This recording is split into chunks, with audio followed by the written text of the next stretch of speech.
Olá, aqui é o professor Milton de Biologia. Na aula de hoje nós estaremos falando sobre a genética mendeliana. Na verdade, eu estarei explicando para vocês como é que Mendel desenvolveu seus primeiros estudos sobre os mecanismos da hereditariedade, essa palavrinha mágica da genética, que eu acredito que vocês já sabem, né, que se refere à transmissão das características genéticas ao longo das gerações, de pai para filho e assim sucessivamente. Mendel foi um dos primeiros, e devido a esse pioneirismo e às suas relevantes descobertas nessa área, ele recebeu um importante título, ele é considerado aí o pai da genética. Mas quem foi Gregor Mendel, né? Viveu aí no século XIX, nasceu em 1822, morreu em 1884. E de fato ele foi um monge, mas ele não foi só um monge, porque nessa época muitos grandes cientistas, como Galileu e tantos outros nomes, pessoas que queriam adquirir um estudo melhor, uma condição melhor de poder estudar, fazer tipo uma faculdade. Uma das maneiras que eles tinham de fazer isso era se associando a instituições religiosas. E como ainda não foi diferente. Mas ele não simplesmente se dedicava às atividades religiosas do mosteiro. Ele também fazia experimentos científicos, estudava matemática, ciências e várias outras coisas. E foi durante esse seu período aí que ele realizou seus experimentos com as ervilhas cultivadas em seu jardim no mosteiro de Brünn, na Áustria, atualmente conhecida como República Tcheca. Quando ele publicou seu trabalho no ano de 1865, a comunidade científica não deu muita bola. Na verdade, a galera nem entendeu muito bem, porque o trabalho de Mendel envolvia muita matemática, muita estatística.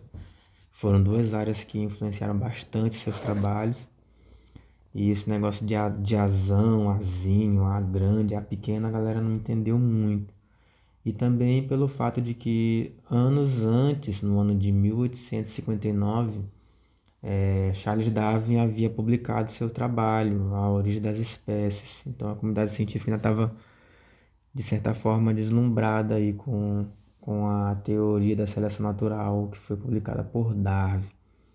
Interessante afirmar que esses dois cientistas eles não se conheceram, seus trabalhos eles não se cruzaram.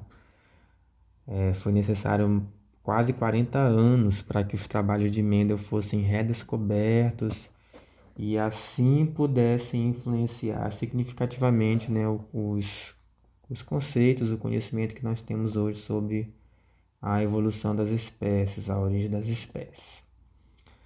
Vamos falar sobre a primeira lei de Mendel, também conhecida como monohibridismo ou lei da segregação dos fatores.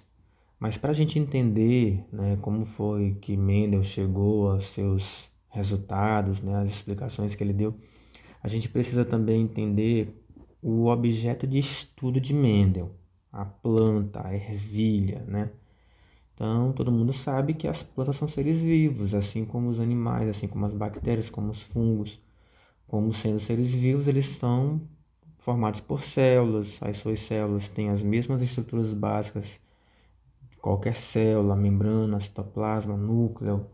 No núcleo fica o material genético da célula, os cromossomos, o DNA, como nós já sabemos.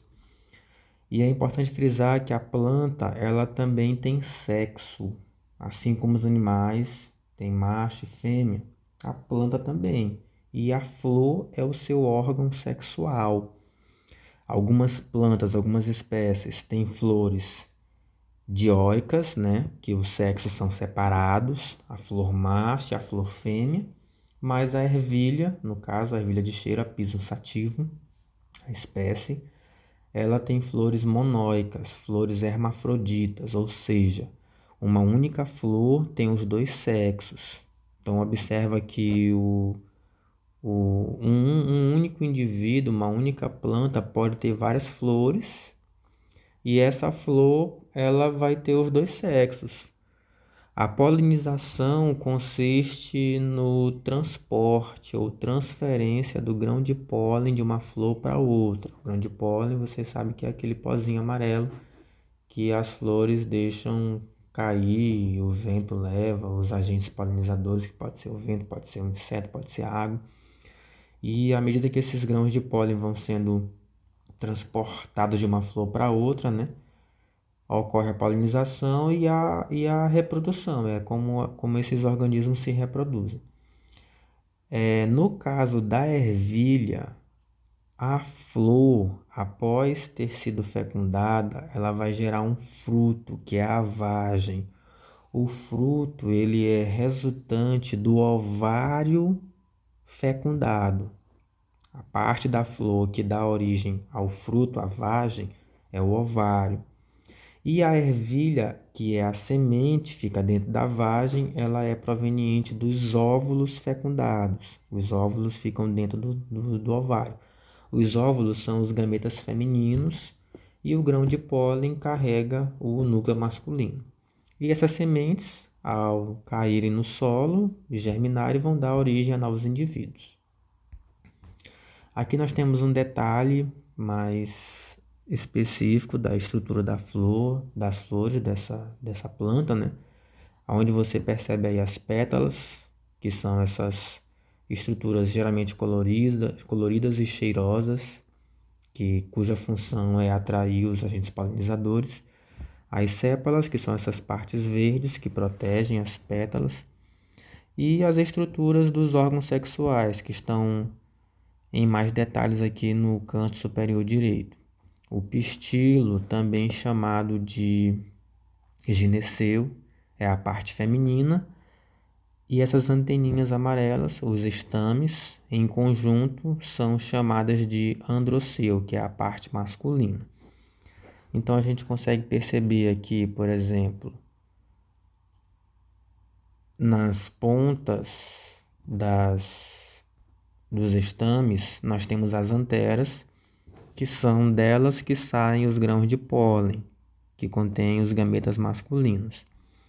E aqui no pistilo, na base, nós temos o ovário. Dentro do ovário nós temos os óvulos. E aqui na região superior nós temos o estigma.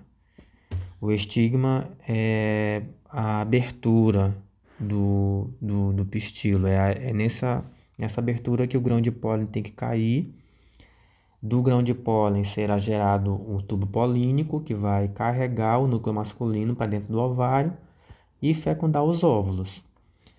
Sendo que após essa fecundação, esse ovário vai se transformar nessa vagem, que é o fruto da ervilha, assim como outras leguminosas, o feijão, a soja. E a ervilha em si, né, são as sementes resultantes dos óvulos fecundados, os óvulos que estavam dentro do ovário, ok? Mas por que as ervilhas, né? Na verdade, existem algumas razões para que Mendel tenha escolhido as ervilhas como seu objeto de estudo. Algumas delas estão aí listadas: a facilidade de cultivo, uma planta de pequeno porte, um ciclo de vida curto que permitia a ele, por exemplo, obter um grande número de descendentes em um pequeno intervalo de tempo. As características contrastantes, como a gente vai ver aqui na tabela. Mendel estudou 7 características das ervilhas. Por exemplo, a textura da semente é uma característica.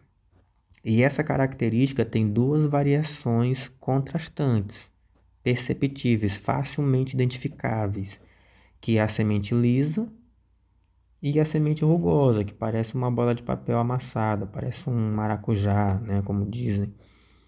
Então, essa característica é chamada textura da semente lisa ou rugosa.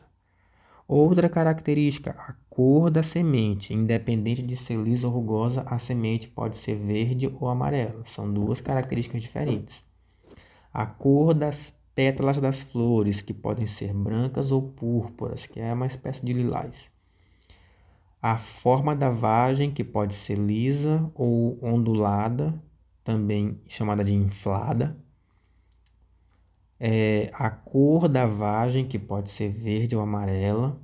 A posição da flor, que podem ser ramos terminais ou axiais, e a altura da planta, que pode ser alta ou baixa. Então, observa que tem um padrão nas características, né? Parece que são sempre pares de características. Isso é importante para que a gente consiga identificar quando uma característica se enquadra na primeira lei de Mendel, no monohibridismo. Sempre vai ter esse padrão aí, duas características contrastantes. Lisa ou rugosa, amarela ou verde, púrpura ou branca, lisa ou ondulada, verde ou amarela. E assim vai para qualquer outra espécie, inclusive para nós. Características que nós temos, seres humanos, né, que seguem a primeira lei de Mendel.